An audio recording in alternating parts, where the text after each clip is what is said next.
One आपका के M academy में आपका स्वागत है। आज चैप्टर नंबर 11 है विद्युत। तो विद्युत क्या होती है वो देखो। ठीक है, विद्युत जैसे देखो आमतौर पे हम घरों में भी यूज लेते हैं इलेक्ट्रिसिटी। क्या बोलते हैं? विद्युत को विद्युत क्या होती है? इलेक्ट्रिसिटी जो हम घरों में यूज लेते हैं। यानी कि ये क्या है? ऊर्जा का एक रूप है। किसका? ऊर्जा का एक रूप है। विद्युत क्या? ऊर्जा का रूप है। ऊर्जा का रूप है। जो आवेशित कण विशेष रूप से इलेक्ट्रॉनों की उपस्थिति या उनके प्रवाह की दर को विद्युत धारा कहते हैं। किसको? आवेशित कण। जो आवेशित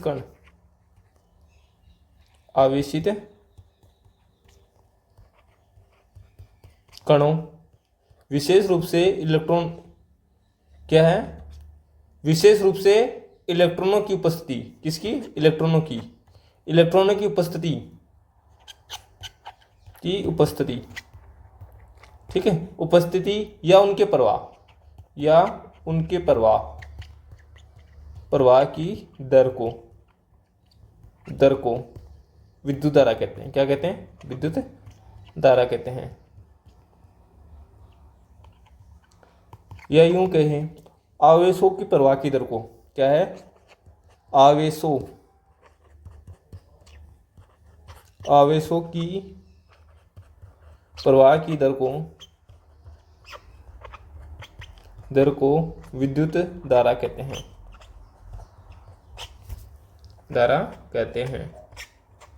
ठीक है, तो अब देखो यह प्रकृति का एक मूल गुण है और इसका उपयोग जो विद्युत धारा का उपयोग है किसमें? प्रकाश, गर्मी और मशीनों को चलाने के लिए किया जाता है। क्या? प्रकाश, गर्मी और मशीनों को चलाने में किया जाता है। तो देखो विद्युत के प्रकार क्या होते हैं? स्टेट इलेक्ट्रिक और करंट इलेक्ट्रिक। ठीक है, तो आवेशों की प्रवाह की दर को क्या कहते हैं? विद्युत धारा कहते हैं। विद्युत मुख्य रूप से दो प्रकार की होती है। ठीक है, कितने प्रकार की होती है? दो प्रकार की। ठीक है, तो पहला क्या है? स्थिर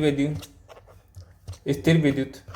ठीक है, और दूसरा है धारा विद्युत। क्या है? धारा विद्युत। ये आपके नहीं आता है बस। ठीक है, ये आपके चैप्टर में नहीं है, लेकिन प्रकार तो होते हैं स्थिर विद्युत और धारा विद्युत। तो अब चलते हैं हम हमारे टॉपिक की तरफ। तो देखो पहला इसमें टॉपिक लेते हैं हम आवेश। क्या है? आवेश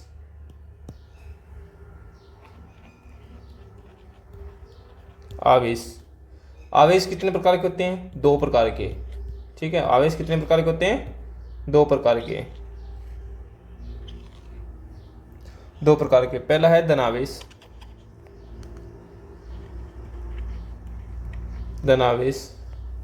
ठीक है, दूसरा है ऋणावेश।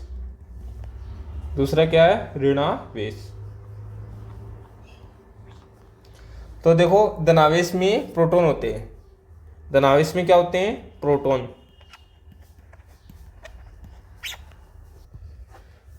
धनावेश में क्या होते हैं? प्रोटॉन होते हैं।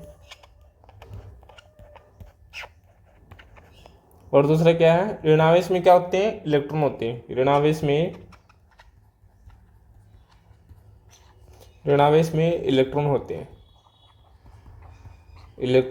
हैं। ठीक है, तो इसमें देखो एक प्रोटॉन बराबर कितना होता है? 1.6 गुणा 10⁻⁻19 कूलम। ठीक है, और इलेक्ट्रॉन का मान कितना होता है? एक इलेक्ट्रॉन का मान होता है 1.6 गुणा 10⁻19। ठीक है, जो आवेश होता है वो किससे बना होता है? इलेक्ट्रॉन और प्रोटॉन से मिलकर बना होता है। तो देखो आवेश का ऐसा ही मात्रक आवेश का ऐसा ही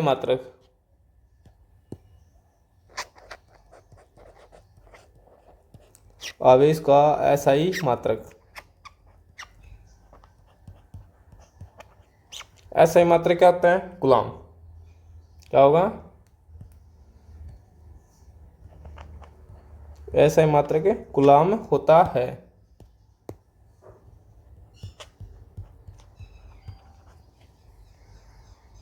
अब देखो आगे देखो कि किसी भी आवेश में, किसी भी वस्तु में आवेश की उत्पत्ति के लिए इलेक्ट्रॉन उत्तरदायी है।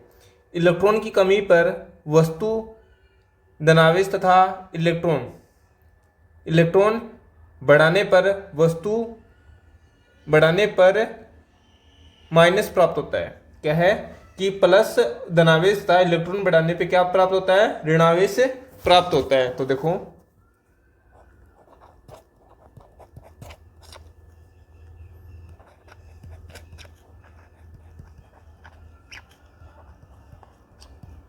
किसी भी वस्तु में आवेश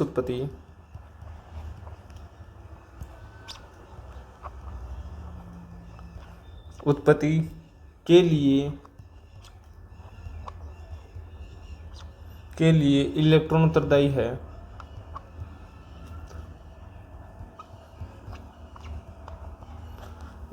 है। इलेक्ट्रॉन की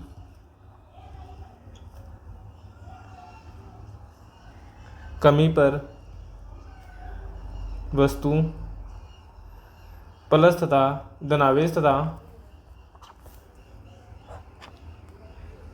धनावेश तथा इलेक्ट्रॉन बढ़ाने पर ऋणावेश क्या होगा, ऋणावेश यानी कि माइनस प्राप्त होता है। देखो आगे नोट। देखो अगर किसी भी वस्तु पर आवेश याद करने का सूत्र, किसी भी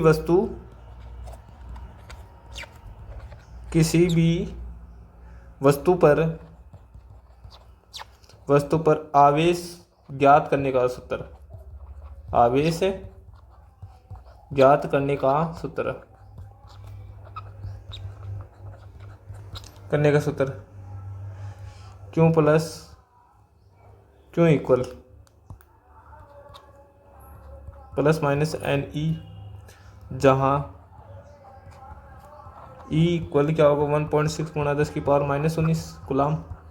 ठीक है, तो N क्या हो गया, ग्रहणीय निकल गए इलेक्ट्रॉन, N इक्वल ग्रहण किए गए इलेक्ट्रॉन, किए गए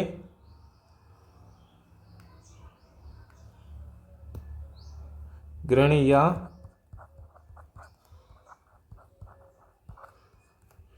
निकाले गए इलेक्ट्रॉन। दूसरा क्या होगा, क्यों वस्तु पर आवेश, क्यों इक्वल क्या होगा, वस्तु पर आवेश। ठीक है, तो ये था आवेश। आगे चलते हैं। आज देखो इसमें ये पहला क्वेश्चन आ गया, यदि किसी सिक्के पर 10⁻7 प्लस इलेक्ट्रॉन निकले अधिक जाते हैं,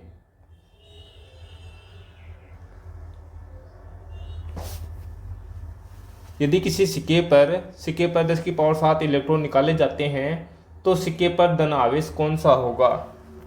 यदि किसी सिक्के 10 प्लस इलेक्ट्रॉन निकाले जाते हैं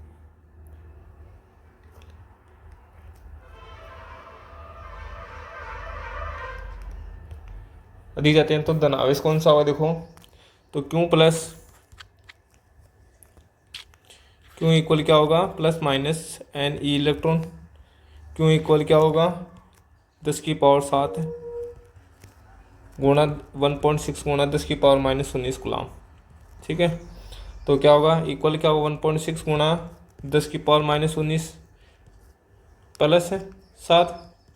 ठीक है, तो क्या होगा, Q इक्वल क्या होगा 1.6 गुणा 10⁻12 माइनस 12, ये प्लस 7। तो वस्तु पर आवेश धन आवेश होगा। क्या होगा, वस्तु पर आवेश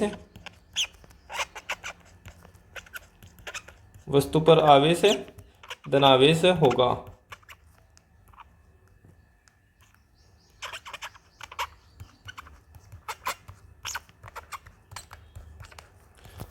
ठीक है, आगे चलते हैं। अगला टॉपिक क्या है हमारा, विद्युत धारा। तो विद्युत धारा क्या कहते हैं, आवेशों की प्रवाह की दर को विद्युत धारा कहते हैं।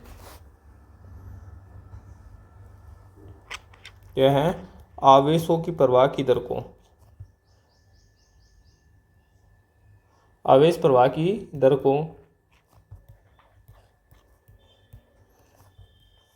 को विद्युत धारा कहते हैं।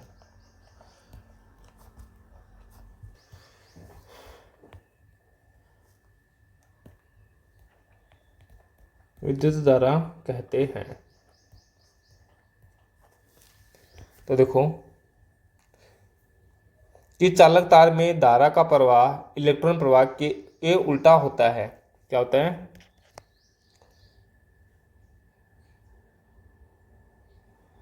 चालक क्या होगा, चालक तार में धारा का प्रवाह इलेक्ट्रॉन प्रवाह के विपरीत होता है। तार में धारा का प्रवाह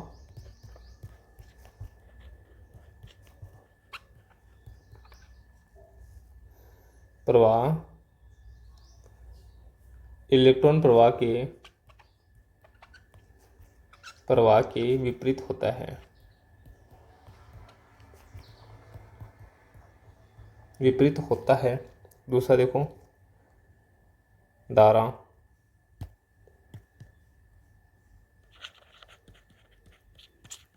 धारा में क्या होगा, धारा किस तरफ, उच्च विभव से निम्न विभव की ओर बढ़ती है। किस तरफ से धारा है, वो उच्च विभव से निम्न विभव की तरफ बढ़ती है।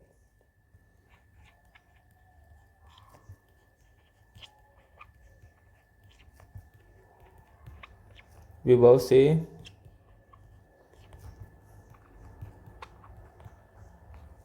निम्न विभव की ओर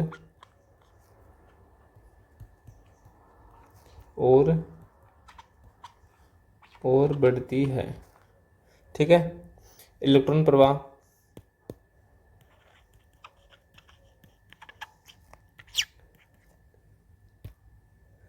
तो देखो इलेक्ट्रॉन प्रवाह क्या होगा, निम्न विभव से उच्च विभव की तरफ बहती है। इलेक्ट्रॉन प्रवाह किस तरफ होगा, निम्न विभव से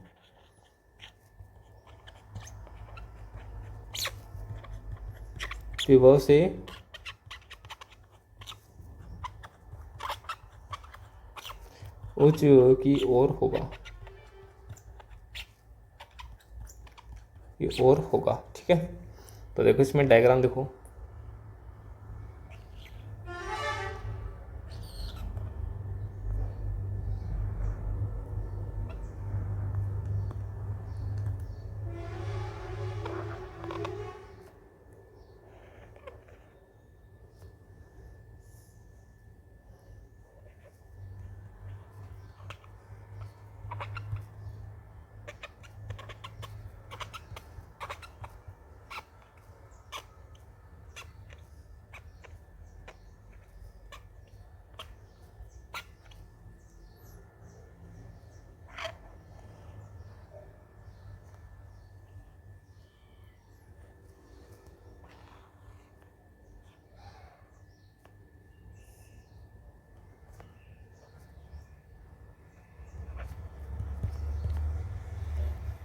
तो ये था इसका डायग्राम।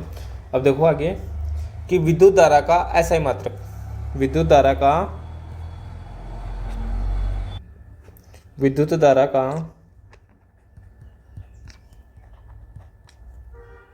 का एसआई मात्रक, एसआई मात्रक क्या होगा, एम्पियर। क्या होगा, एम्पियर।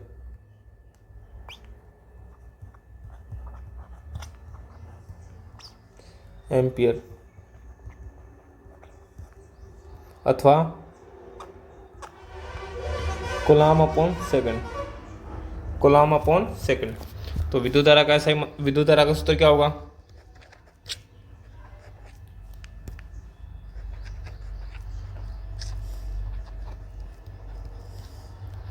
विद्युत धारा का सूत्र क्या होगा, I equal Q upon T. ठीक है, तो ये थी विद्युत धारा, उसके सूत्र और उसकी डेफिनेशन। अब चलते हैं आगे।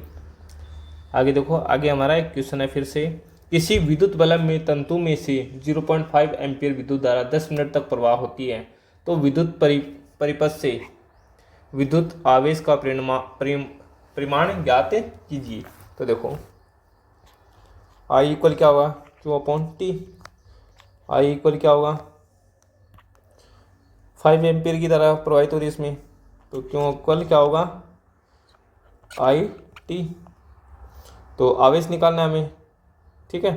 तो Q इक्वल क्या होगा, 0.5 गुणा 10, ठीक है।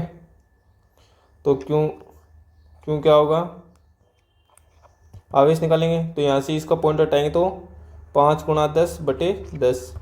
तो Q इक्वल क्या होगा, Q इक्वल क्या होगा, 10 से 10 कैंसिल, क्या बचेगा 5, ठीक है।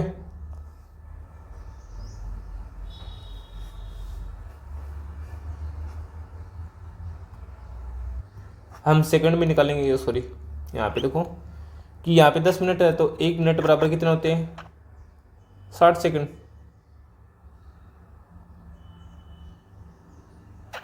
60 सेकंड, तो 10 मिनट है तो कितना होगा, तो 10 मिनट इक्वल क्या होगा, 10 गुणा 60, 10 गुणा 60, तो कितना होगा 600 सेकंड, ठीक है। तो 600 सेकंड के लिए निकालेंगे तो 5 गुणा 600/10, तो 0 से 0 कैंसिल, तो कितना होगा, इतना आएगा इसमें, इसको गुणा करें तो कितना आएगा, 300 कूलम, ठीक है। कितना आएगा, 300 कूलम। तो विद्युत धारा का आवेश का परिमाण कितना होगा, 300 कूलम। अब देखो, अब चलते हैं आगे। अगला टॉपिक क्या है, विद्युत परिपथ। तो विद्युत परिपथ क्या है, किसी विद्युत धारा के सतत तथा बंद को विद्युत परिपथ कहते हैं। किसी विद्युत धारा के सतत तथा बंद परिपथ को विद्युत परिपथ कहते हैं। किसी विद्युत धारा के सतत तथा बंद को विद्युत परिपथ कहते हैं। तो देखो इसमें डायग्राम बनाएंगे हम।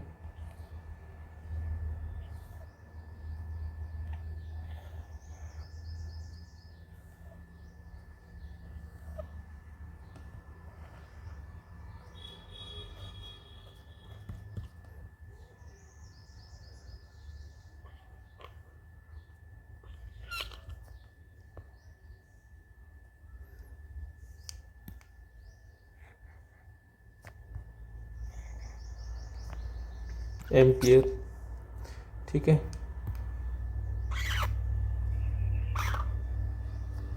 ये क्या होगी, कुंजी के, ठीक है। ये प्लस और माइनस, तो समायोजन तार, ये के कुंजी, ठीक है। और ये समायोजन तार, संयोजन तार। आगे देखो, ये क्या है, संयोजन तार, ठीक है। देखो आगे देखो, विद्युत परिपथ में धारा का मापन एमीटर द्वारा किया जाता है। क्या है, विद्युत परिपथ में धारा का मापन किसके द्वारा किया जाता है, एमीटर के द्वारा।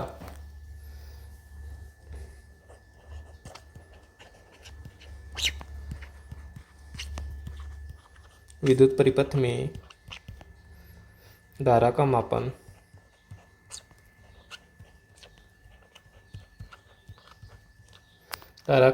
एमीटर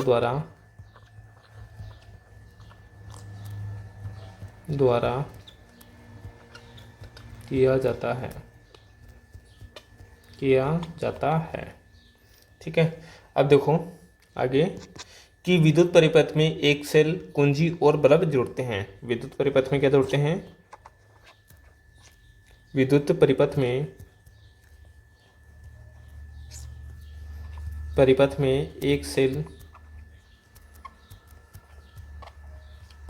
एक सेल, कुंजी और बल्ब जोड़ते हैं।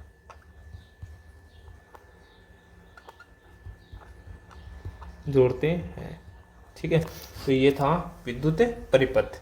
अब चलते हैं आगे। अगला टॉपिक क्या है? विद्युत विभव और विभवांतर। तो देखो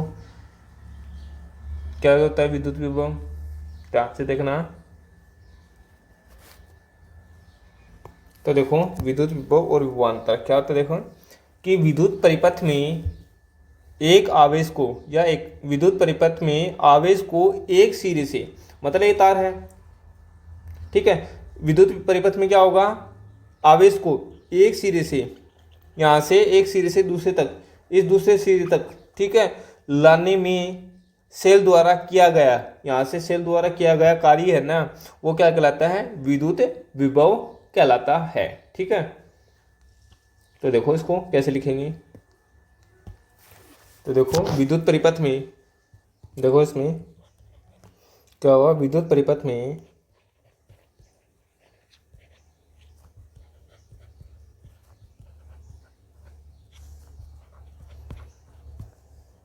आवेश को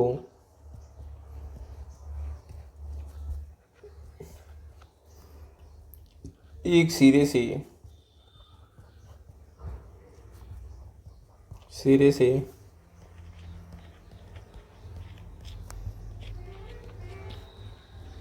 दूसरे सिरे तक लाने में किया गया कार्य, लाने में सेल द्वारा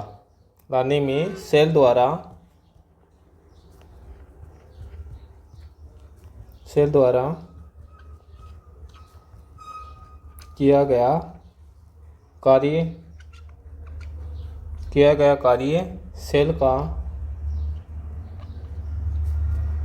सेल का विद्युत विभव कहलाता है। सेल का विद्युत विभव कहलाता है।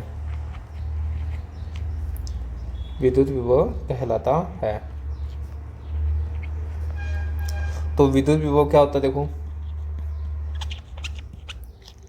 विद्युत विभव का सूत्र देखो। विद्युत विभव इक्वल क्या होगा? किया गया कार्य बटे आवेश। किया गया कार्य बटे आवेश।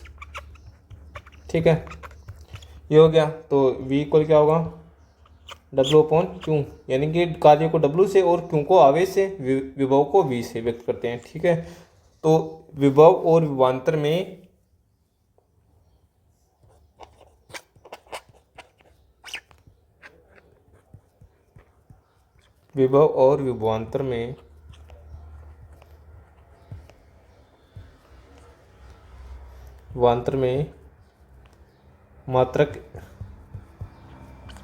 मात्रक या इकाई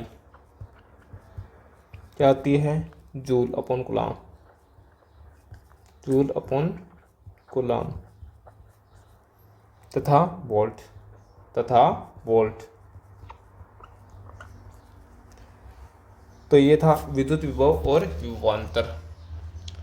आगे देखो 1 वोल्ट की परिभाषा क्या है? 1 वोल्ट तो क्या होता है? यदि किसी विद्युत धारावाही चालक में दो बिंदुओं के बीच एक कूलाम आवेश, कितने को? 1 कूलाम आवेश को एक बिंदु से दूसरे बिंदु तक लाने में किया गया कार्य,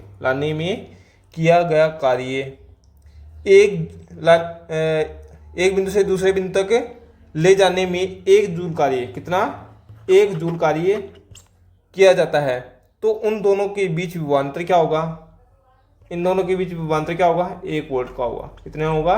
1 वोल्ट का होगा। ठीक है, फिर से सुनना। यदि किसी विद्युत धारावाही चालक में दो बिंदुओं के बीच एक कूलाम आवेश को एक बिंदु से दूसरे बिंदु तक 1 जूल, कितना, 1 जूल कार्य किया जाता है, तो उन दोनों के बीच विभवांतर कितना होगा, 1 वोल्ट का होगा। ठीक है, तो देखो इसको कैसे लिखेंगे। देखो, यदि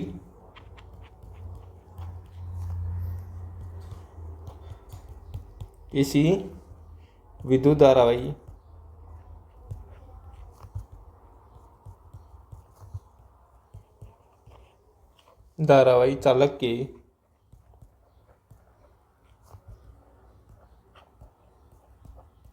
चालक के दो बिंदुओं के बीच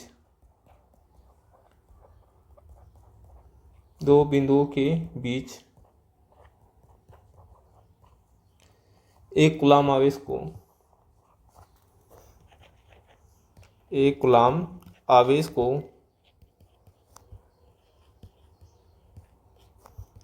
को एक बिंदु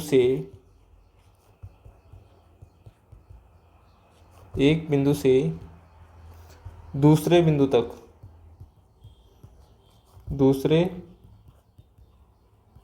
तक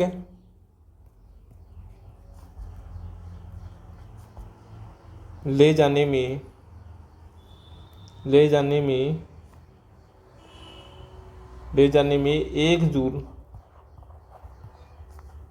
1 जूल कार्य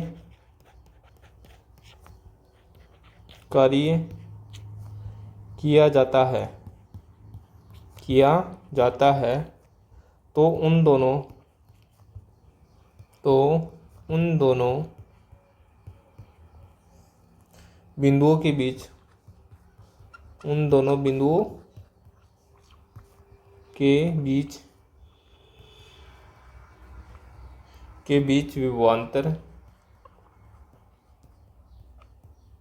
विभवांतर 1 वोल्ट होता है।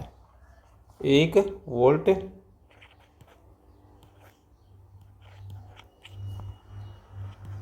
होता है। तो देखो, अब देखो, तो दो बिंदुओं के मध्य विभवांतर मापने के लिए वोल्ट मीटर का उपयोग किया जाता है। यानी कि दो बिंदुओं के उनके बीच में जो विभवांतर होता है उसको मापने के लिए किसका उपयोग किया जाता है, वोल्ट मीटर का। इंपॉर्टेंट पॉइंट सही है, इस पॉइंट को देखना।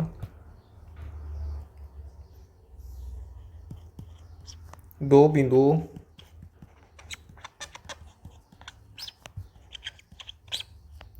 के मध्य विभवांतर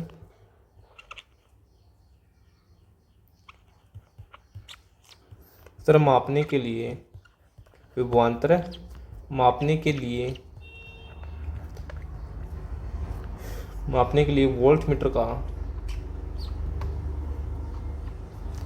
मीटर का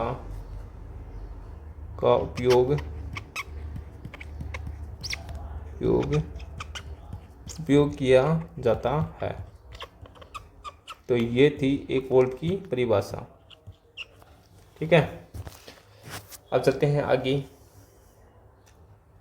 अगला टॉपिक देखो, आगे क्या है, सारणी है, उनके प्रतीक है, अवयव है और प्रतीक है। देखो, पहला क्या होगा, विद्युत सेल।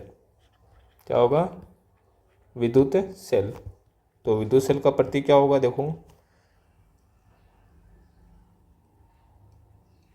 ये प्लस ये माइनस। ठीक है, दूसरा बैटरी। दूसरा क्या है, बैटरी अथवा सेल का संयोजन अथवा सेलों का संयोजन।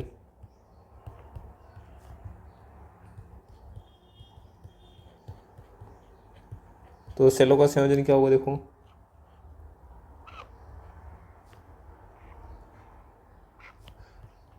ये सेलों का संयोजन है। ठीक है, अब स्विच ऑफ की स्थिति क्या होगी,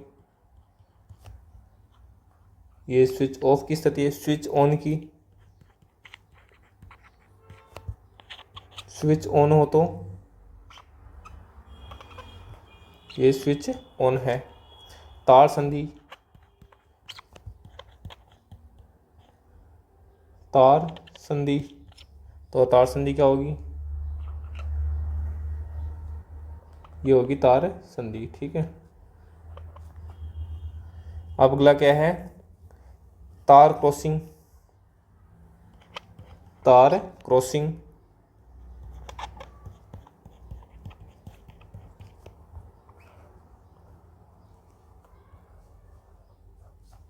तार क्रॉसिंग क्या होगा। अगला क्या है, विद्युत बल्ब। विद्युत बल्ब, और इसका प्रतीक क्या होगा, ये विद्युत बल्ब का प्रतीक है। प्रतिरोध,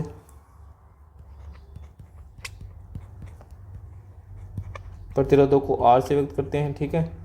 तो प्रतिरोधक, ये क्या हो गया, प्रतिरोध हो गया। और परिवर्ती प्रतिरोध अथवा धारा।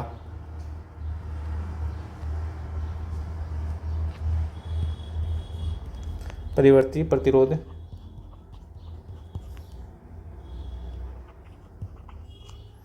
अथवा धारा।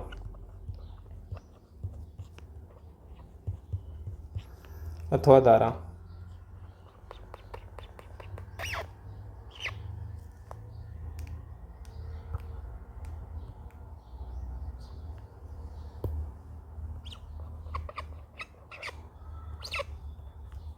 ठीक है। धारा नहीं है, तांक। तो आगे देखो, ये क्या होगा, एमीटर। क्या होगा, एमीटर।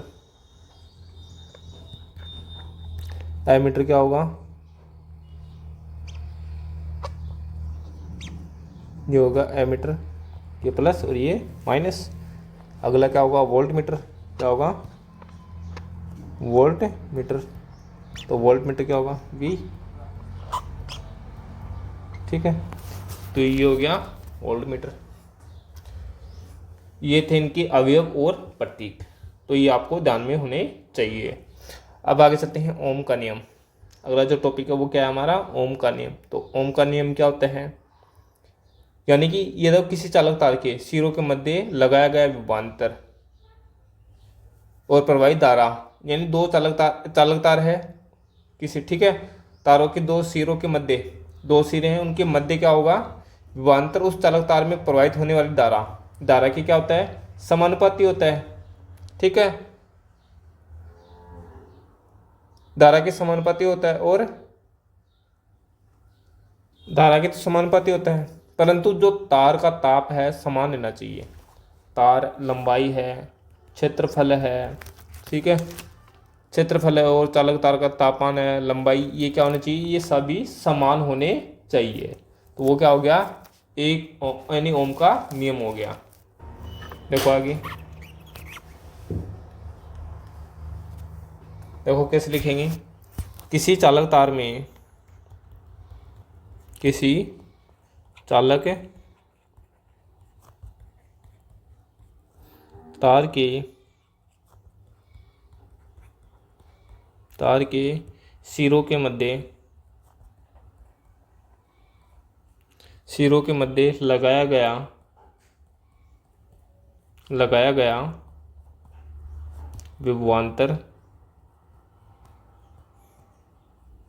विभवांतर उस चालक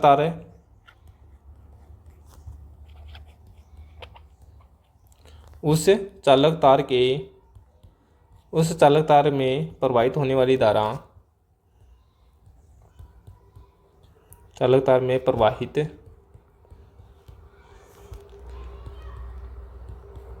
होने वाली धारा के समानुपाती होता है।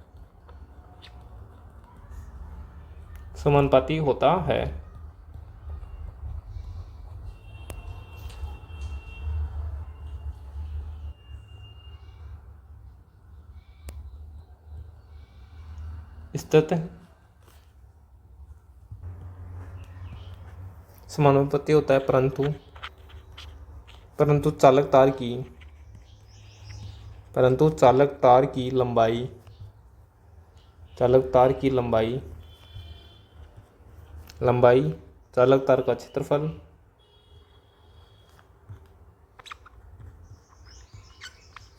चालक तार का क्षेत्रफल,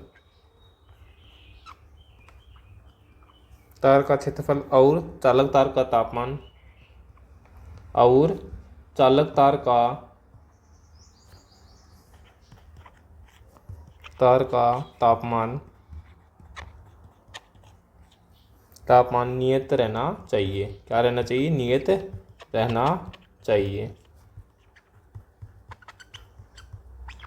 ठीक है, तो धारा के समानुपाती होता है। V इक्वल क्या होगा? आर आई। तो R क्या आ गया? समानुपाती नियतांक। R इक्वल समानुपाती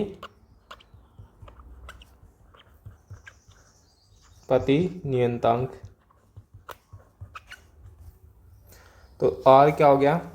देखो आगे, यह है R चालक तार के प्रतिरोध को व्यक्त करता है जो पदार्थ का गुण है।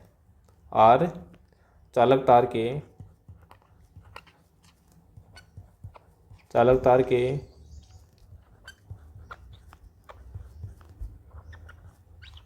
प्रतिरोध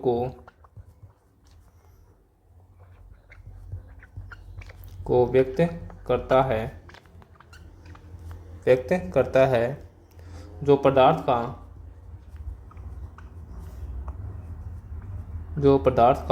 गुण है। जो क्या है? पदार्थ का गुण है। ठीक है, तो ये था ओम का नियम। आगे चलते हैं। अगला टॉपिक क्या है? एक ओम की परिभाषा।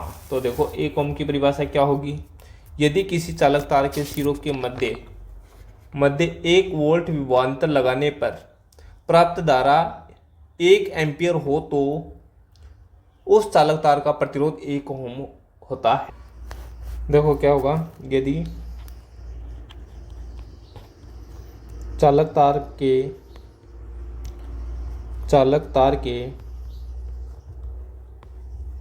के सिरों के मध्य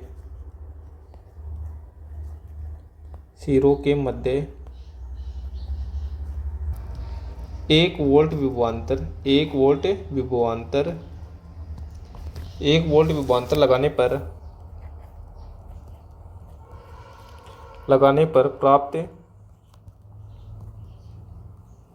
प्राप्त धारा 1 एम्पियर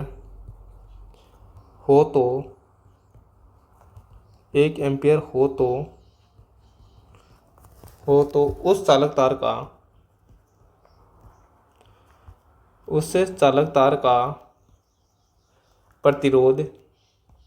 उस चालक तार का प्रतिरोध 1 ओम होगा। क्या होगा? 1 ओम होगा। ठीक है, तो R इक्वल क्या होगा? V upon I. तो यदि V बराबर 1 और I बराबर क्या होगा? 1 एम्पियर। ठीक है, तो R बराबर क्या होगा? 1 ओम।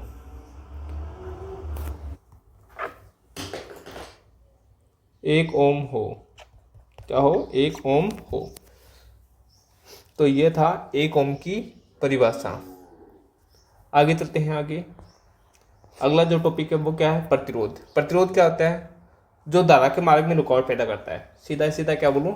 सीधा है कि जो धारा के मार्ग में रुकावट पैदा करता है वो क्या होता है? प्रतिरोध होता है। ठीक है, देखो, विद्युत परिपथ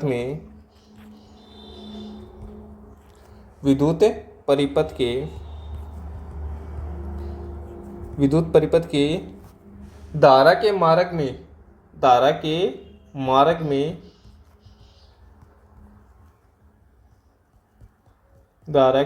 में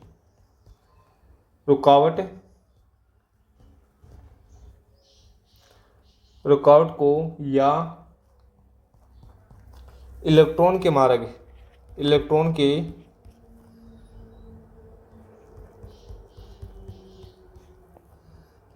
में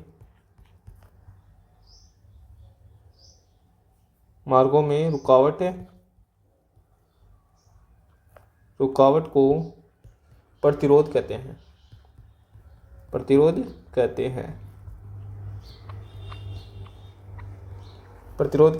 तो R इक्वल क्या होगा? V upon I. ठीक है, तो R क्या होगा? तो प्रतिरोध का मात्रा क्या होगा? वोल्ट प्रति, आर का मात्रक ओम या वोल्ट, ओम या वोल्ट, वोल्ट एम्पियर। ठीक है, तो प्रतिरोध निकारकों का, प्रतिरोध है वो किसके निकारकों पर, प्रतिरोध निम्न कारकों पर निर्भर करता है, प्रतिरोध निम्न कारकों पर निर्भर करता है। ठीक है, तो आगे चलते हैं। तो कारक कौन कौन से वो आगे पढ़ेंगे हम। ठीक है, ये है पहला कारक क्या है, चालक तार की लंबाई। क्या है, चालक तार की लंबाई। देखो, चालक तार की लंबाई बढ़ने पर प्रतिरोध का मान भी बढ़ता है। अगर चालक तार की लंबाई बढ़ रही है तो प्रतिरोध का भी क्या बढ़ेगा, मान बढ़ेगा। अगर लंबाई घटती है तो प्रतिरोध भी क्या क्या है, वो भी घटेगा। ठीक है, तो लंबाई प्रतिरोध, लंबाई है प्रतिरोध के क्या होती है, समानुपाती होती है। लंबाई क्या होती है, प्रतिरोध के समानुपाती होती है। तो देखो, चालक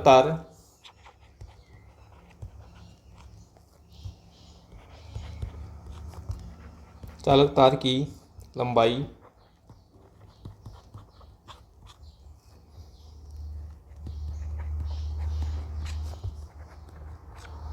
बढ़ने पर प्रतिरोध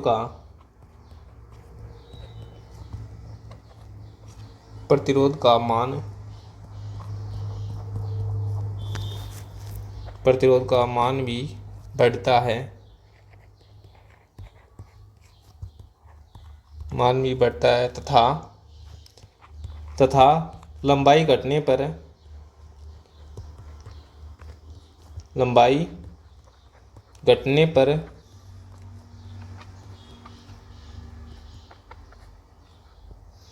प्रतिरोध भी, लंबाई घटने पर प्रतिरोध भी घटता है, तथा लंबाई प्रतिरोध के समानुपाती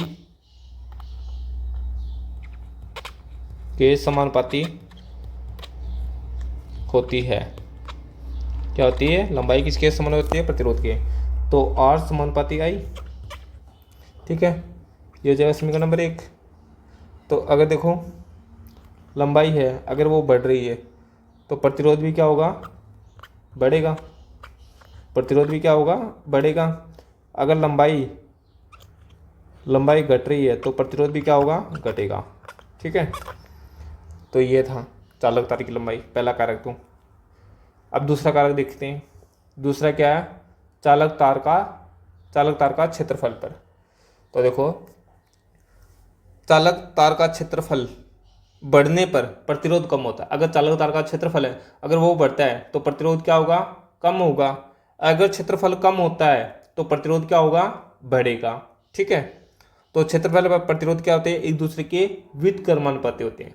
क्षेत्रफल और प्रतिरोध क्या होंगे, एक दूसरे के व्युत्क्रमानुपाती होते हैं। ठीक है, तो देखो,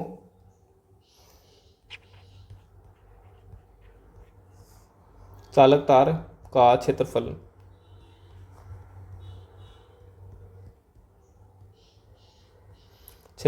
बढ़ने पर प्रतिरोध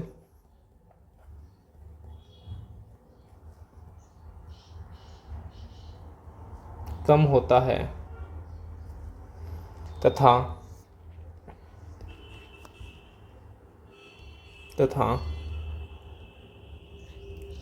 क्षेत्रफल कम होने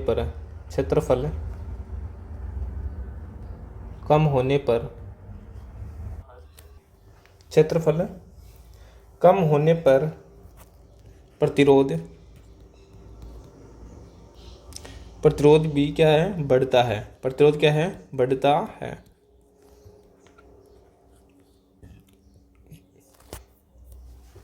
क्षेत्रफल बढ़ने पर प्रतिरोध कम होता है और क्षेत्रफल कम होने पर प्रतिरोध बढ़ता है। तो क्षेत्रफल व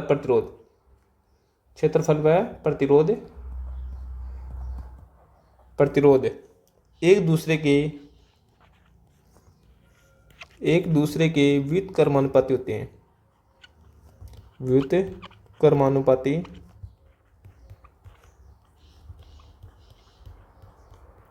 होते हैं। तो क्या होगा, आर समानुपाती 1/a। हो गया समीकरण नंबर 2। क्षेत्रफल बढ़ रहा है, ठीक है, तो क्या होगा, प्रतिरोध कम होगा।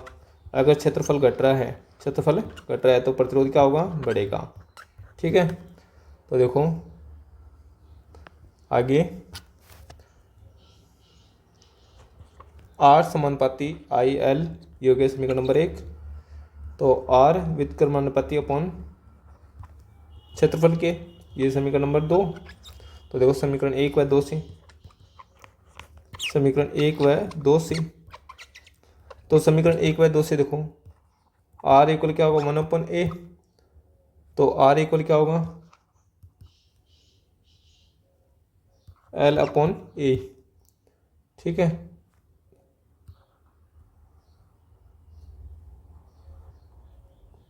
यहाँ पे P दो, देखो ये P क्या है, प्रतिरोध से।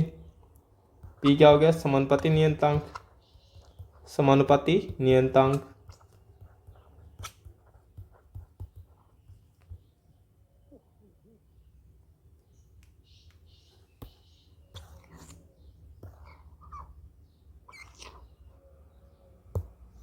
तो P क्या हो गया, समानुपाती नियतांक हो गया।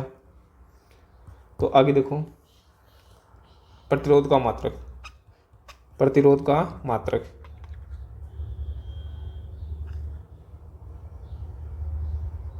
प्रतिरोधकता का मात्रक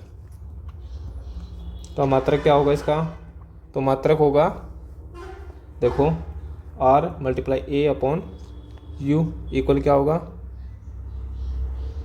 P। ठीक है, तो ओम गुणा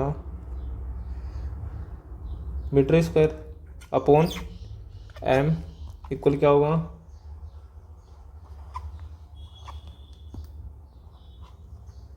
तो ओम गुणा मीटर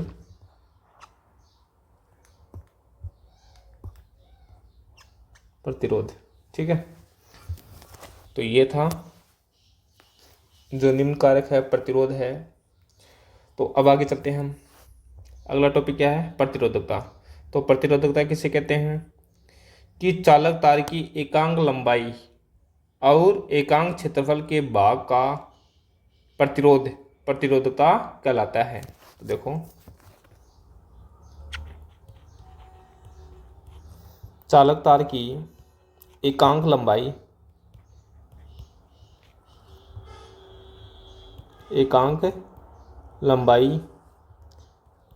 L इक्वल क्या होगी, 1 मीटर होनी चाहिए एकांक लंबाई, और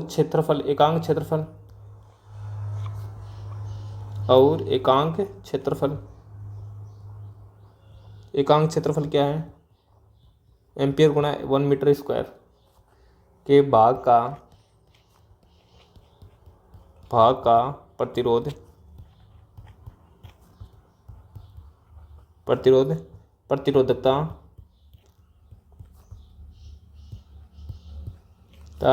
कहलाती है। ठीक है, तो देखो,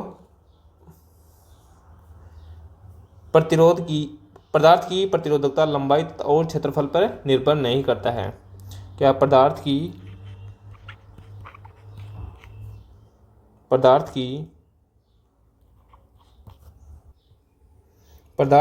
प्रतिरोधकता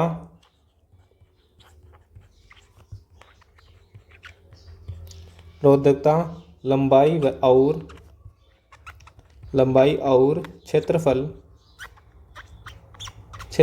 पर निर्भर नहीं करती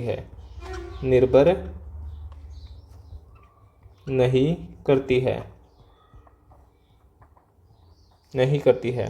तो ये मैंने ऊपर बता ही दिया था, प्रतिरोध का मात्रक क्या होता है, प्रतिरोध का। ठीक है, ऊपर वाले यानी प्रतिरोध में करवाया था प्रतिरोधकता, लास्ट में। ठीक है, तो देखो आगे देखो, पदार्थ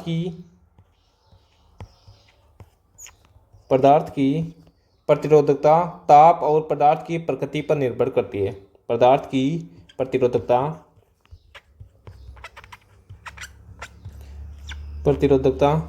ताप और पदार्थ की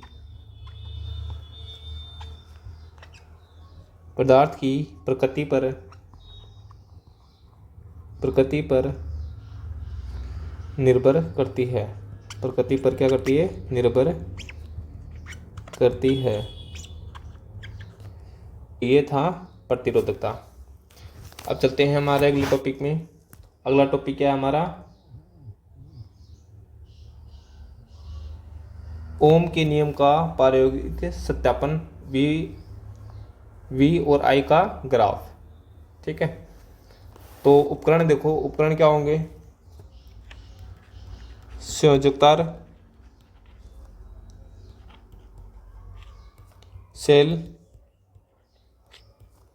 कुंजी, एमीटर,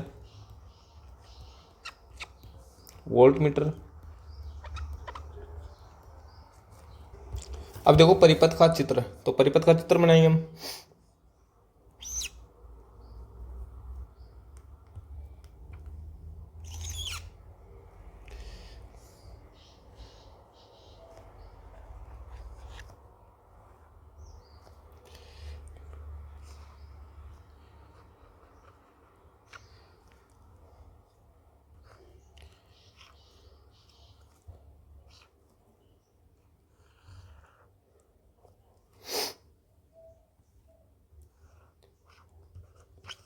ये क्या हो गया? Volt meter.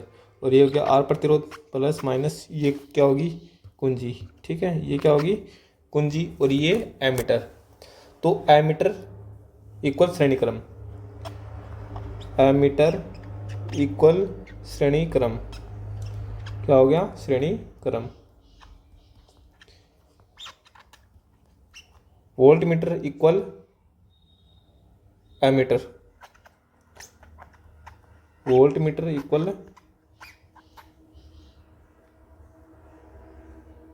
इक्वल क्या हुआ? समांतर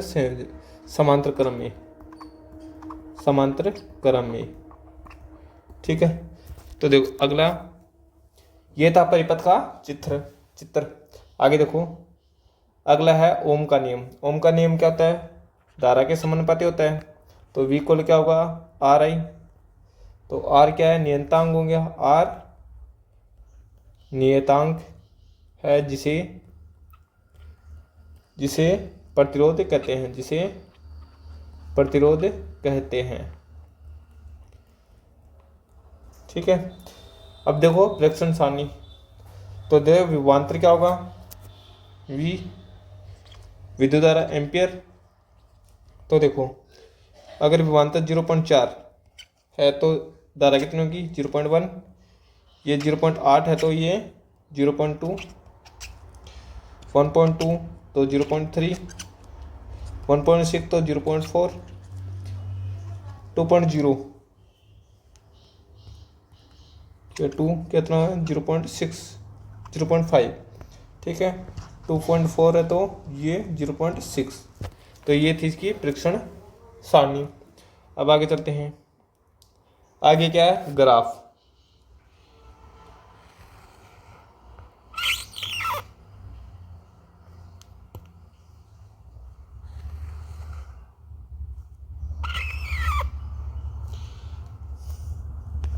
तो देखो इसमें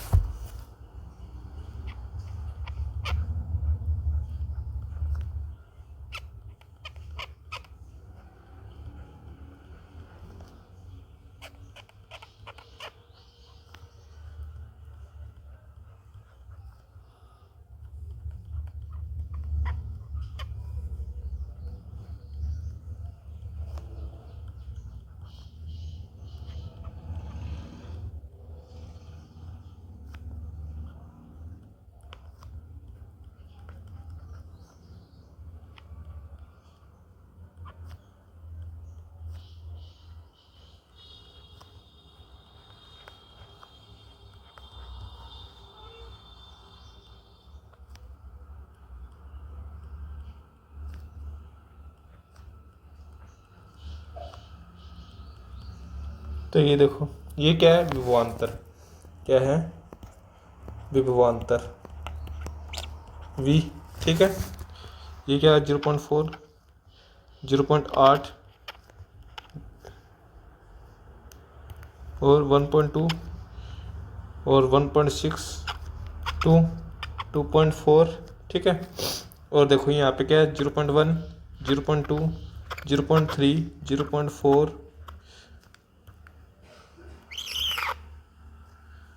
ठीक है, 0.4, 0.5 और 0.6। ठीक है, तो ये था विद्युत धारा, ये है विद्युत धारा।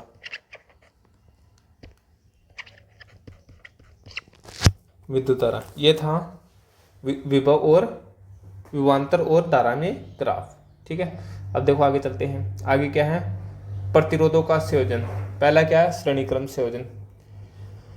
तो देखो श्रेणीक्रम संयोजन क्या होता है, यदि पहले प्रतिरोध का दूसरा सिरा दूसरे प्रतिरोध के पहले सिरे से और दूसरे प्रतिरोध का दूसरा सिरा तीसरे प्रतिरोध के पीछे सिरे से जुड़ा हो तो प्रतिरोध का यह संयोजन श्रेणीक्रम संयोजन, यानी एक के बाद एक।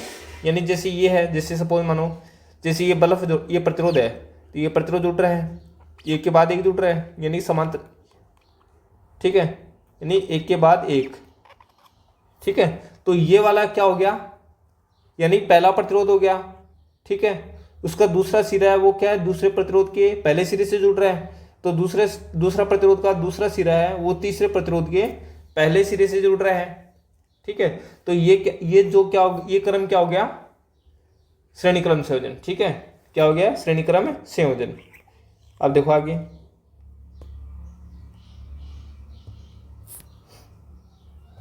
देखो कैसे लिखेंगे इसको, यदि पहले प्रतिरोध का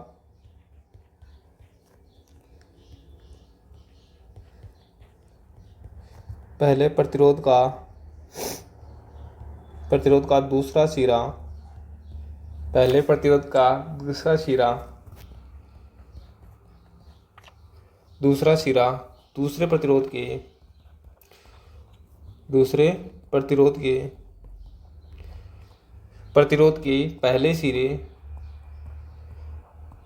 पहले सिरे से और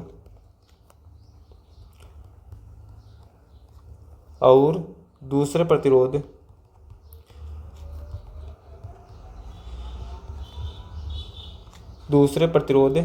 का दूसरा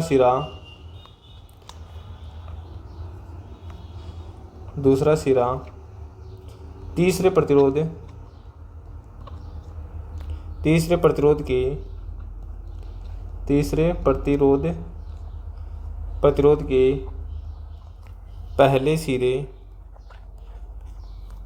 पहले सिरे से जुड़ा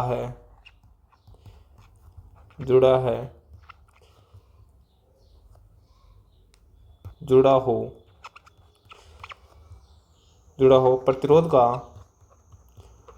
प्रतिरोध का यह संयोजन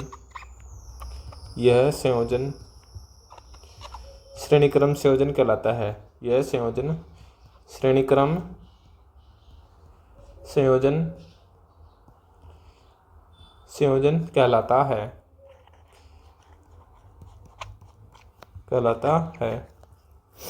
तो देखो, तो श्रेणीक्रम में जुड़े प्रतिरोध, जितने प्रतिरोध जुड़ेंगे उनके प्रतिरोध को, जैसे 3 प्रतिरोध जुड़ रहे हैं तो R1, पहले प्रतिरोध को R1, दूसरे प्रतिरोध को R2, तीसरे प्रतिरोध को क्या देंगे, R3, और उसमें विद्युत धारा है वो क्या होगी, समान होगी, मतलब उसको I से व्यक्त करेंगे। ठीक है, और जो प्रतिरोध के सिरों के मध्य जो विभवांतर होगा वो क्या होगा, अलग अलग होगा। ठीक है, प्रतिरोध का जो प्रतिरोध होते हैं, 2 प्रतिरोध है, 3 प्रतिरोध है, तीनों के प्रतिरोधों का विभवांतर क्या होगा, अलग अलग होगा। तो देखो आगे, तो श्रेणीक्रम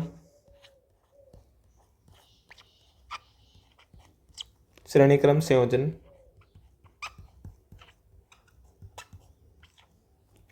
जुड़े प्रतिरोध, श्रेणीक्रम श्रेणीक्रम संयोजन जुड़े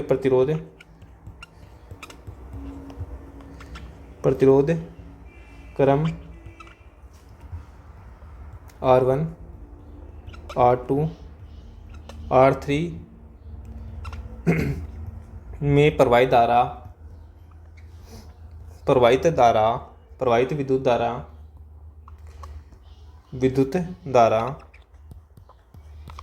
I विद्युत धारा एक समान I होती है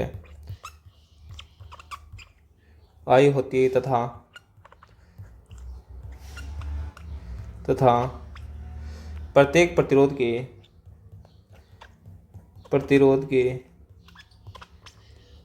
के सिरों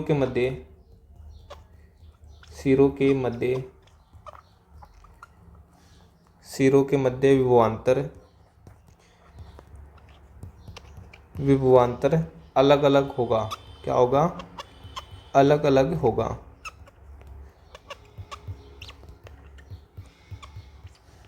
ठीक है, तो देखो इसमें डायग्राम देखो इसका।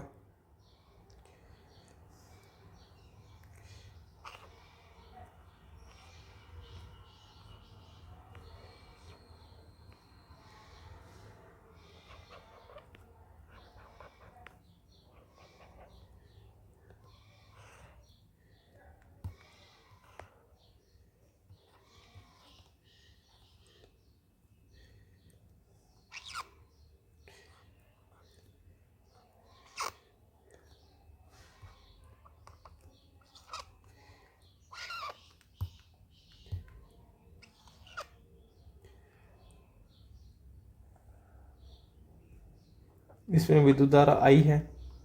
ये क्या हो गया? इसको वोल्ट से जोड़ेंगे, इनमें विभवांतर जोड़ेंगे।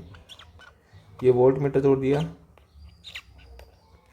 ठीक है, तो ये R1, ये R2, ये R3। ठीक है, और धारा क्या सभी में समान है, I है।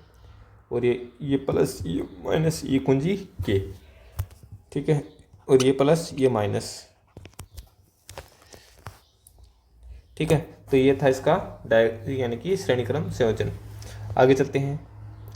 आगे देखो कि श्रेणीक्रम संयोजन से प्राप्त कुल प्रतिरोध का सूत्र। श्रेणीक्रम संयोजन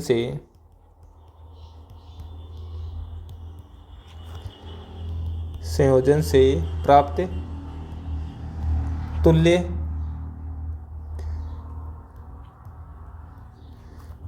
यानी कि कुल प्रतिरोध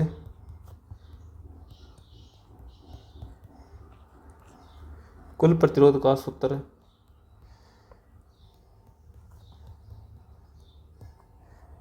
तो कुल प्रतिरोध क्या होगा? देखो, कुल प्रतिरोध RS। ठीक है, तो V इक्वल क्या होगा? V1 plus V2 plus V3 plus ऐसे ओम के नियम से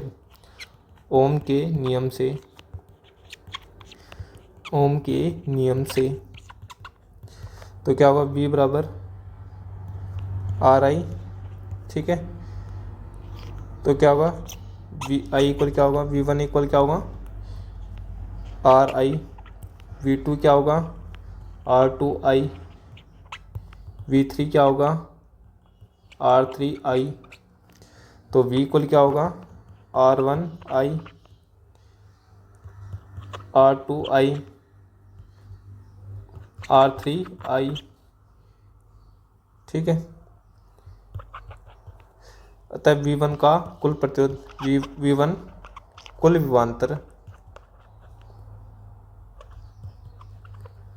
अतः V इक्वल क्या होगा? RSI कुल प्रतिरोध। ठीक है, तो RSI इक्वल क्या होगा?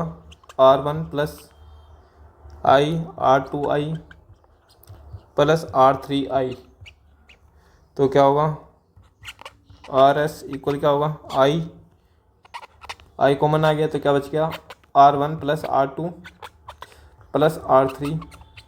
तो I से I कैंसिल, तो RS इक्वल क्या होगा? R1 plus R2 plus R3, ये क्या हो गया कुल प्रतिरोध का सूत्र। ये था कुल प्रतिरोध का सूत्र। आगे चलते हैं हम। अगला टॉपिक क्या है, प्रतिरोधों का समांतर क्रम तथा पारस्पर्य क्रम। तो देखो, प्रतिरोधों का संयोजन जिसमें सभी प्रतिरोध का पहला सिरा प्लस सेल से धनात्मक टर्मिनल व दूसरा सिरा ऋणात्मक टर्मिनल से जोड़ दिया जाए तो इस संयोजन को समांतर क्रम संयोजन कहते हैं। तो देखो,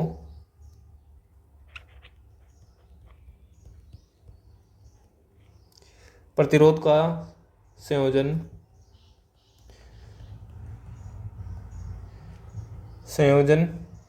जिसमें सभी प्रतिरोध इसमें क्या होगा, एक के ऊपर एक, यानी कि ऊपर नीचे रहेंगे। ठीक है, जैसे ये प्रतिरोध जोड़ दिया, ठीक है। अब देखो, यानी कि ये दो तारा है, ठीक है, इसे ये तो मेन तार है ये, इसमें यहाँ पे प्रतिरोध, यहाँ पे भी प्रतिरोध, यहाँ पे भी प्रतिरोध जोड़ दिया, ठीक है। और ये क्या हो गया, इलेक्ट्रिसिटी जोड़ते हैं, यानी ऊपर नीचे, यानी कि एक के ऊपर एक, एक के ऊपर एक। तो ये क्या हो गया, समांतर क्रम संयोजन। ठीक है, तो देखो आगे, ये जिसमें सभी प्रतिरोधों का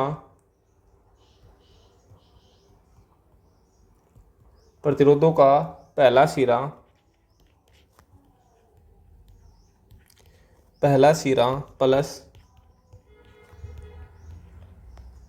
प्लस सेल के धनात्मक टर्मिनल तथा दूसरा सिरा ऋणात्मक टर्मिनल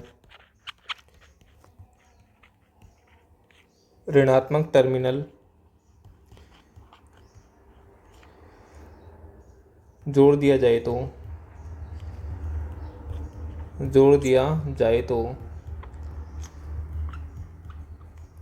तो इस संयोजन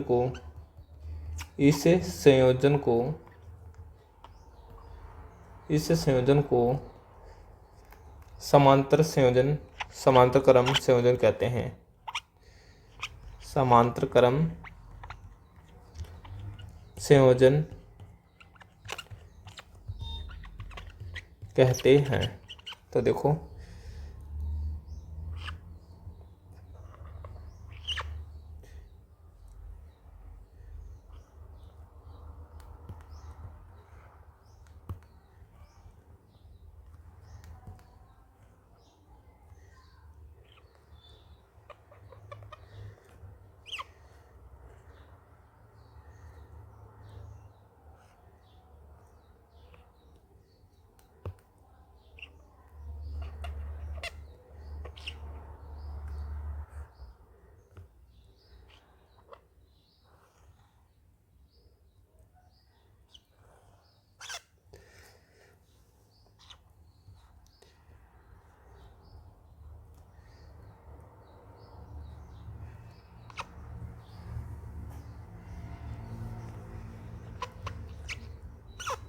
तो ये क्या हो गया, इसमें धारा I1, ये R1, इसमें धारा I2, ये R2, इसमें धारा I3, और इसमें ये प्रतिरोध क्या हो गया, R3, और यहाँ से धारा जा रही है I, ठीक है।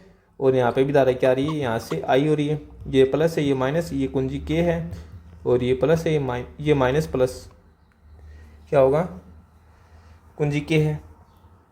तो ये क्या हो गया, इसमें प्रतिरोध हो गया। ठीक है, आगे देखो,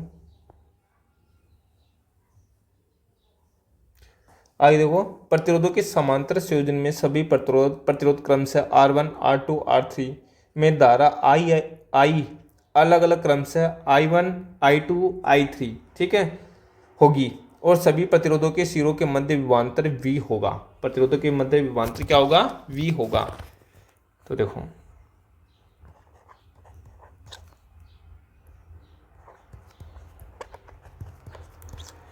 प्रतिरोधों के समांतर संयोजन देखो आते प्रतिरोध के समांतर संयोजन में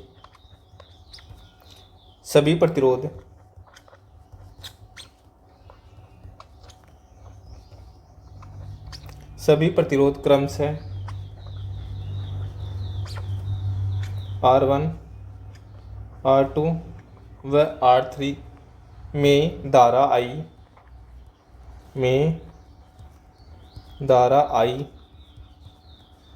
अलग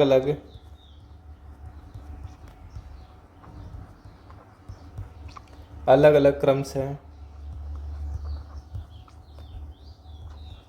I1 I2 व I3 होगी और सभी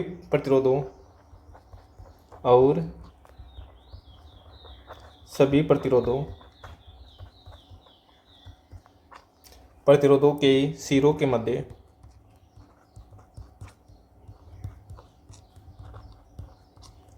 के मध्य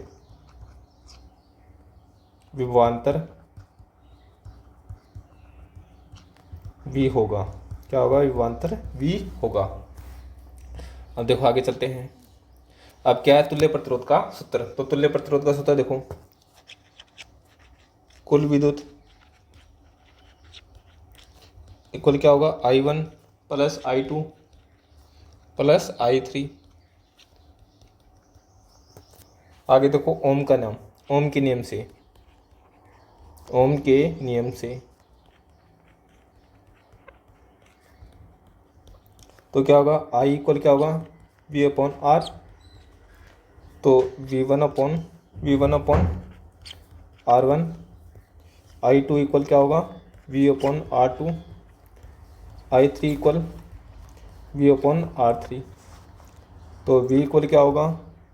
V upon R1 plus V upon R2 plus V upon R3। तो क्या होगा? I इक्वल क्या होगा? V upon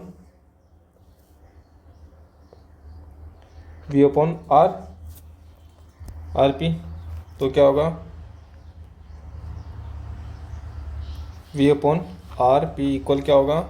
V upon R1 plus V upon R2 plus V upon R3।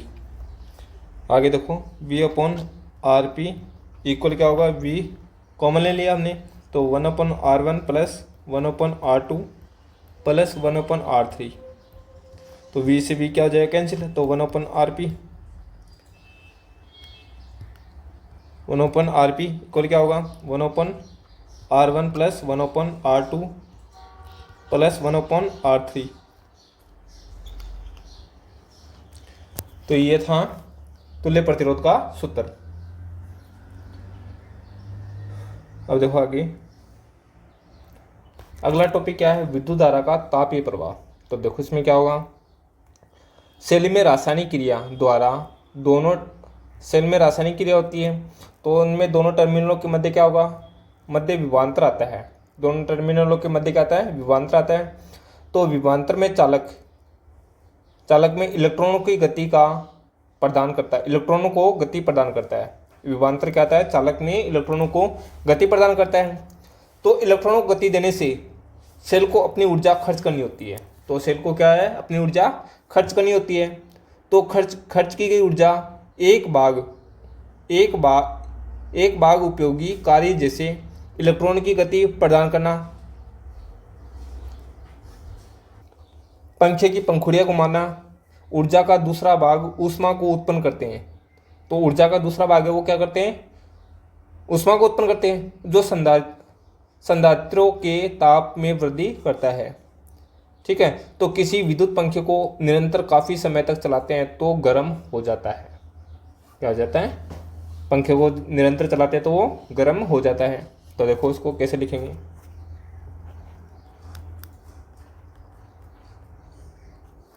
Cell में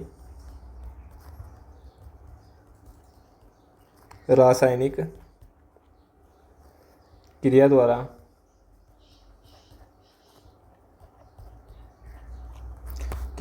दोनों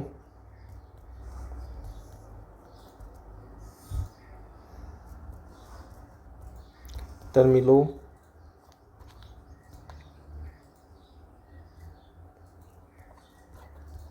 टर्मिनलों के मध्य विभवांतर आता है। विभवांतर आता है। यह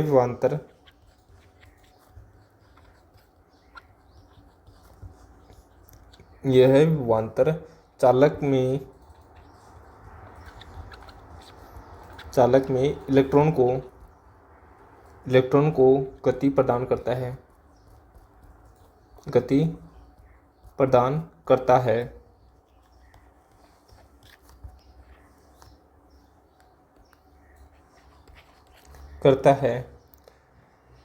इलेक्ट्रॉन को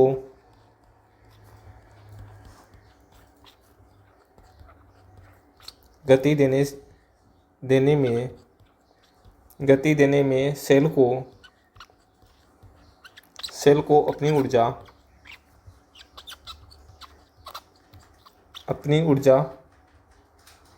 खर्च करनी होती है।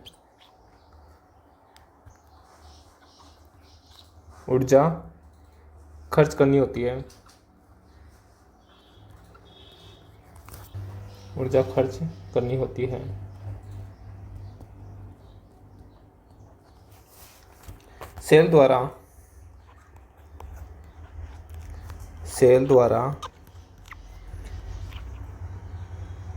खर्च की गई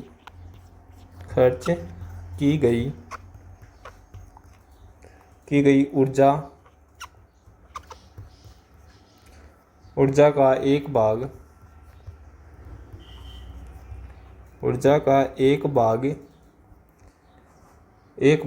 उपयोगी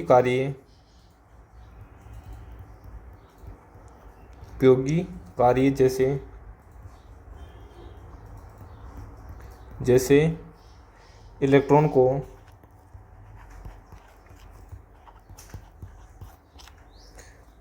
को गति प्रदान करना,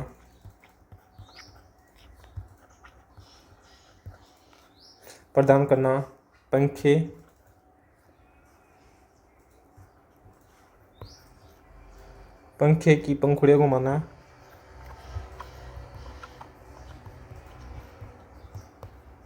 पंखुड़ियों को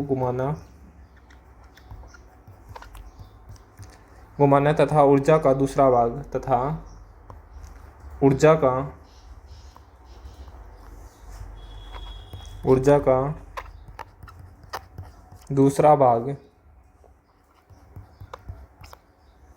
ऊष्मा को उत्पन्न करते हैं।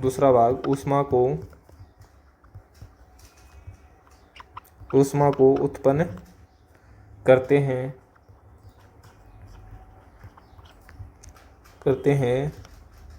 जो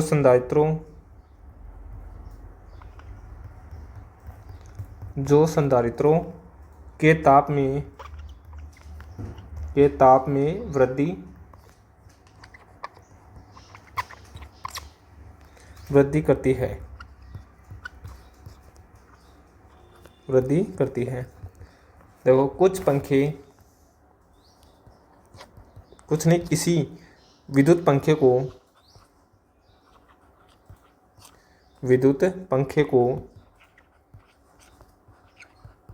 पंखे को निरंतर काफी समय तक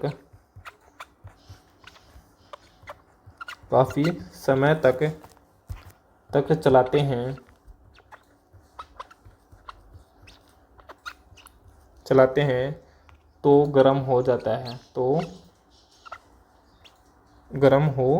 है।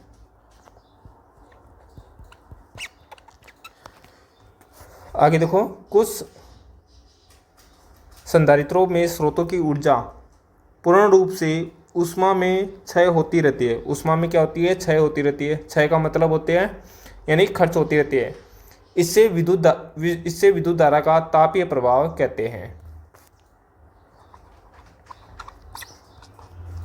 कुछ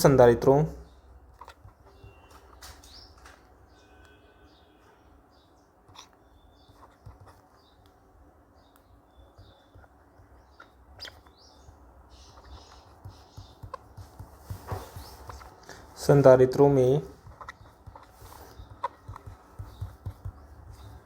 स्रोत की ऊर्जा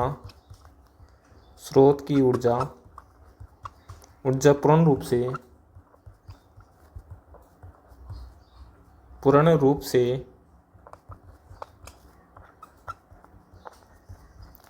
ऊष्मा में क्षय होती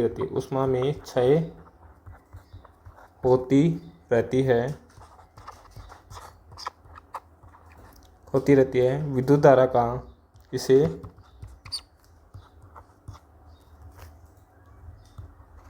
विद्युत धारा का तापीय प्रभाव कहते हैं। इसे विद्युत धारा का तापीय प्रभाव कहते हैं। अब देखो फॉर एग्जांपल विद्युत हीटर क्या होगा, विद्युत हीटर दूसरा विद्युत प्रेस। ठीक है, अब देखो इसका डायग्राम।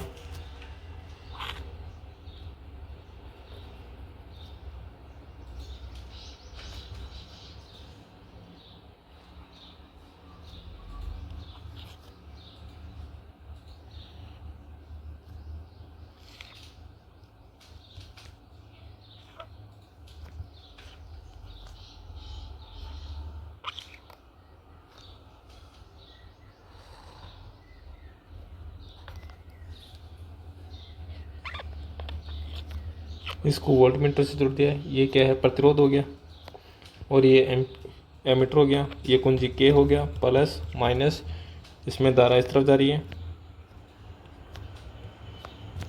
ठीक है, ये धारा क्या होगी, आई। अब देखो चलते हैं आगे कि आवेश क्यों को विभवांतर V से प्रवाहित होने में स्रोत द्वारा किया गया कार्य क्या है। आवेश क्यों को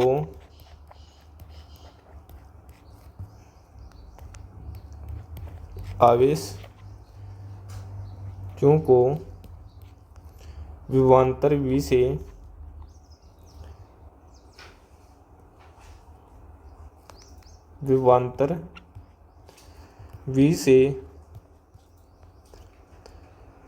प्रवाहित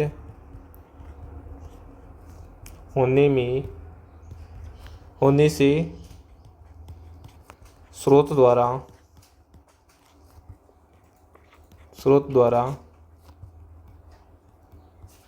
किया गया कार्य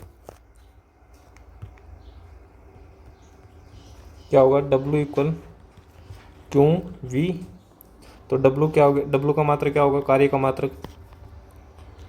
मात्रक होगा जूल। क्या होगा, जूल या कूलम्ब गुणा वोल्ट, कूलम्ब डॉट वोल्ट। ठीक है, तो देखो स्रोत द्वारा परिपथ में निवेशित शक्ति T समय की सेल द्वारा किया गया कार्य की दर को शक्ति कहलाती है। देखो स्रोत द्वारा परिपथ में निवेशित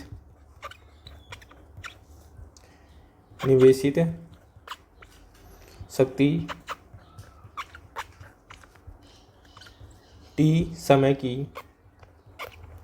T समय की सेल द्वारा किया गया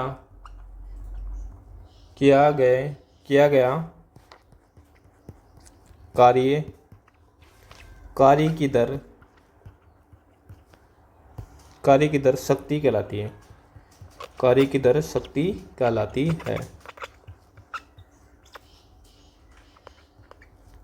है। आगे दो, शक्ति का अन्य मात्रक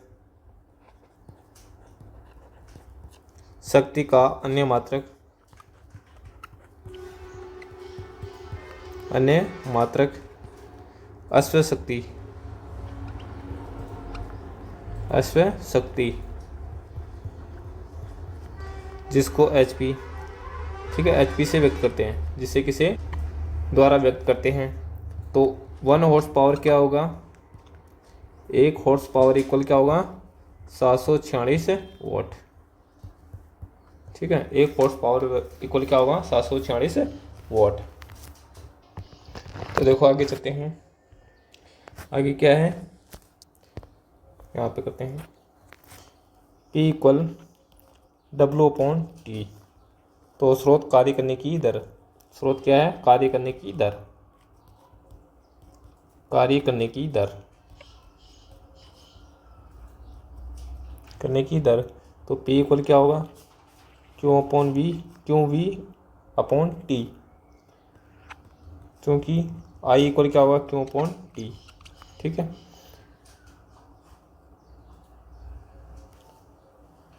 तो P इक्वल क्या होगा I/V वॉट, I/V वॉट। देखो आगे कि स्रोत द्वारा खर्च की जाने वाली ऊर्जा के रूप में प्रतिरोध या संधारित्र में क्षय होता है। क्या है, स्रोत द्वारा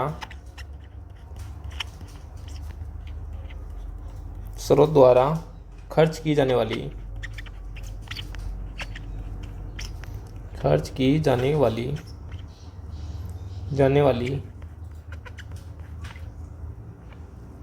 ऊर्जा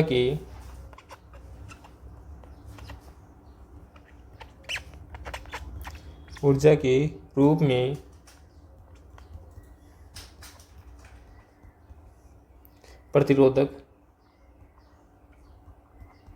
प्रतिरोधक या संधारित्र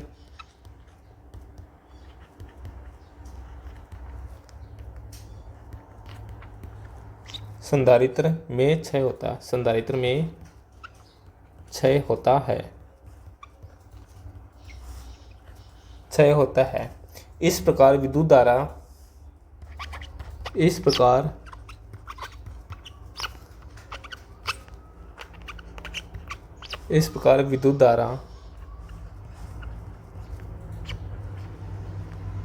विद्युत धारा I T समय में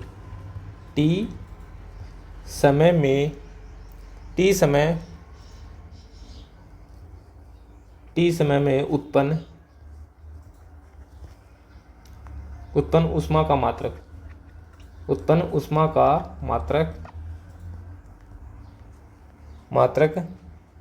तो देखो ऊष्मा का मात्रक क्या होता है, जूल,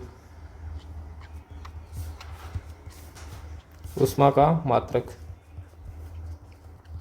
जूल, ठीक है। तो आगे देखो N इक्वल VIT, ठीक है। तो ओम नियम से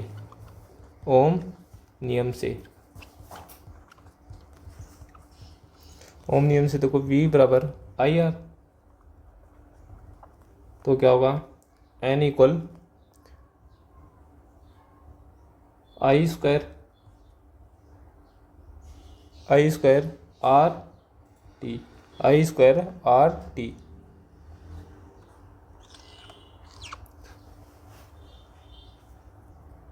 तो ये था ये टॉपिक। अब चलते हैं आगे, अगला टॉपिक क्या है, जूल का नियम। तो जूल का नियम क्या होता है, देखो प्रतिरोध में उत्पन्न होने वाली ऊष्मा विद्युत धारा के वर्ग के समानुपाती होती है, ठीक है, किसके, विद्युत धारा वर्ग के समानुपाती। और उत्पन्न होने वाली ऊष्मा प्रतिरोध के समानुपाती होती है। क्या है, जो उत्पन्न होती है ऊष्मा वो क्या होती है, प्रतिरोध के समानुपाती होती है। और जो ऊष्मा है वो किसके, और ऊष्मा है वो समय के समानुपाती भी होती है। तो इसे जूल नियम या तापन नियम भी कहते हैं। तो देखो पहला पॉइंट से लिखेंगे इसको। पहला पॉइंट देखो इसमें क्या होगा, क्या बताया था, प्रतिरोध में प्रतिरोधक में उत्पन्न होने वाली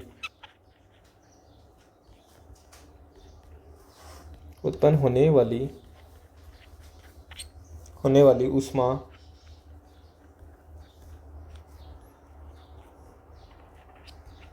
विद्युत विद्युत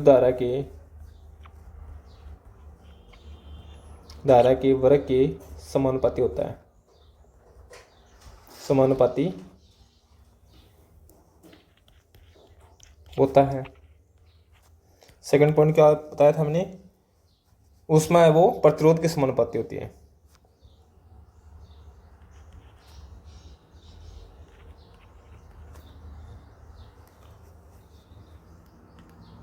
H इक्वल समानुपाती I स्क्वायर। उत्पन्न होने वाली ऊष्मा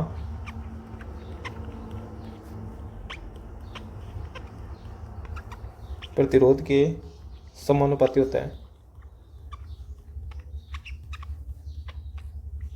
समानुपाती होता है। H समानुपाती R। तो तीसरा क्या होगा, उत्पन्न होने वाली ऊष्मा समय के समानुपाती भी होती है। उत्पन्न होने वाली ऊष्मा समय के समानुपाती होती है, समय के समानुपाती होती है।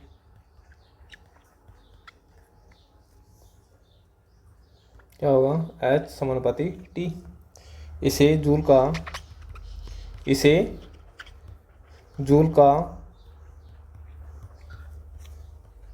का तापन नियम भी कहते हैं। इसे जूल का तापन नियम भी कहते हैं। तो ये था जूल का नियम। अब देखो इसमें क्या है, ऊष्मा का मात्रक क्या होता है, जूल होता है। ऊष्मा का मात्रक भी जूल होता है। ठीक है, अब देखो चलते हैं अगला टॉपिक क्या है, विद्युत शक्ति। अब देखो विद्युत शक्ति, विद्युत परिपथ में स्रोत द्वारा क्षय विद्युत ऊर्जा की दर को विद्युत शक्ति कहते हैं। तो देखो विद्युत परिपथ में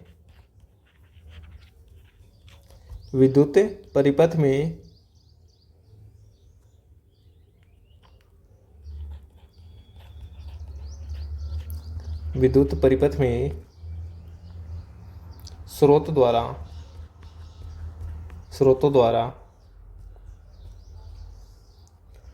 क्षय विद्युत ऊर्जा की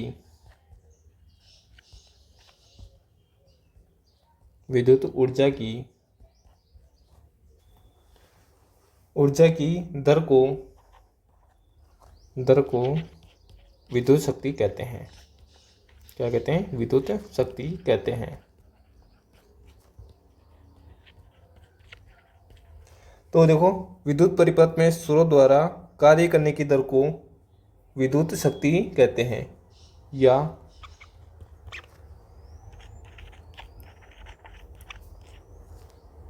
विद्युत परिपथ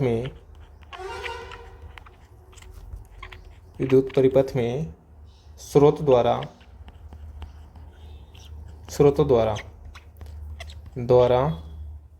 कार्य करने की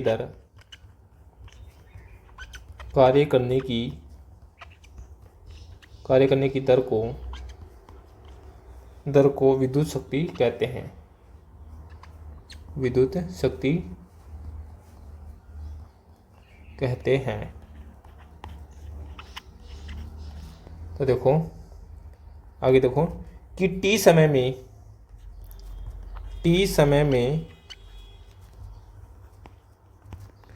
में क्यों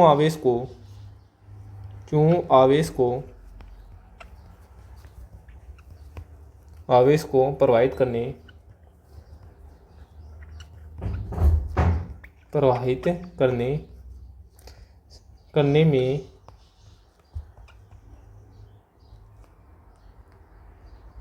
में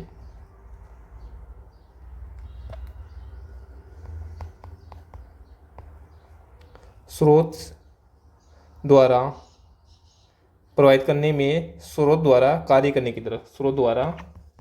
कार्य करने की दर प्रवाहित कार्य करने की दर, तो क्या होगा P इक्वल W/T। तो P इक्वल क्या होगा Q/V/T। तो P इक्वल क्या होगा IV volt, IV equal IV volt. Ohm नियम से, ओम नियम से, ओम नियम से देखो, ओम नियम से क्या होगा V इक्वल क्या होगा RI। तो क्या होगा I इक्वल V/R। तो समीकरण 1 में, ये समीकरण नंबर 1, ठीक है। समीकरण 1 में I को रखने पर, समीकरण 1 में I को रखने पर, I को रखने पर, तो I को रखने पे देखो क्या आएगा।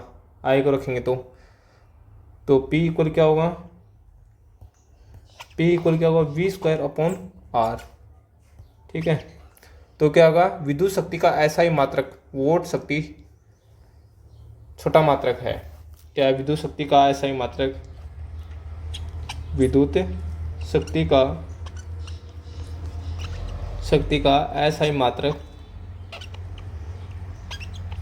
ऐसा ही मात्रक वोट शक्ति,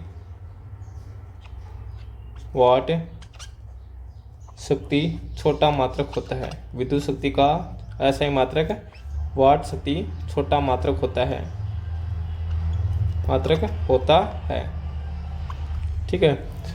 अब चलते हैं आगे, विद्युत ऊर्जा के मात्रक। तो विद्युत ऊर्जा के मात्रक देखो, विद्युत ऊर्जा का ऐसा ही मात्रक क्या होता है जूल।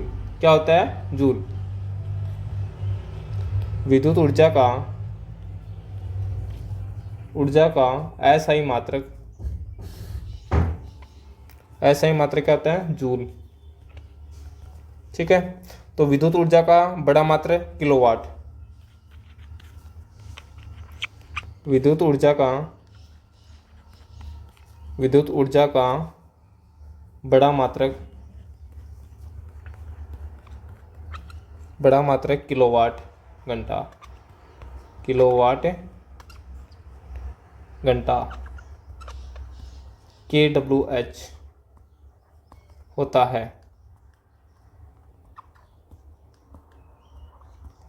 है, ठीक है। किलोवाट घंटा होता है। तो 1 kWh क्या होता है इक्वल 1000 वाट गुणा 3600 सेकंड। तो 1 kWh क्या होगा 36 गुणा 10⁵ वाट सेकंड, 5 वाट सेकंड, ठीक है। तो ये था विद्युत ऊर्जा का मात्रक। अब देखो आगे चलते हैं। आगे क्या है विद्युत धारा के मात्रक की परिभाषा। तो विद्युत धारा की मात्रक की परिभाषा क्या होगी, देखो कि प्रति एक सेकंड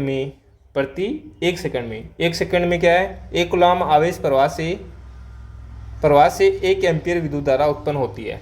क्या होती है 1 सेकंड में 1 कूलम्ब आवेश प्रवाह से 1 एम्पीयर विद्युत धारा उत्पन्न होती है। तो देखो प्रति एक सेकंड में 1 कूलम्ब आवेश प्रवाह से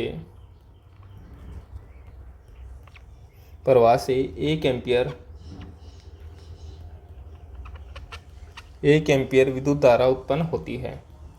1 एम्पीयर विद्युत धारा उत्पन्न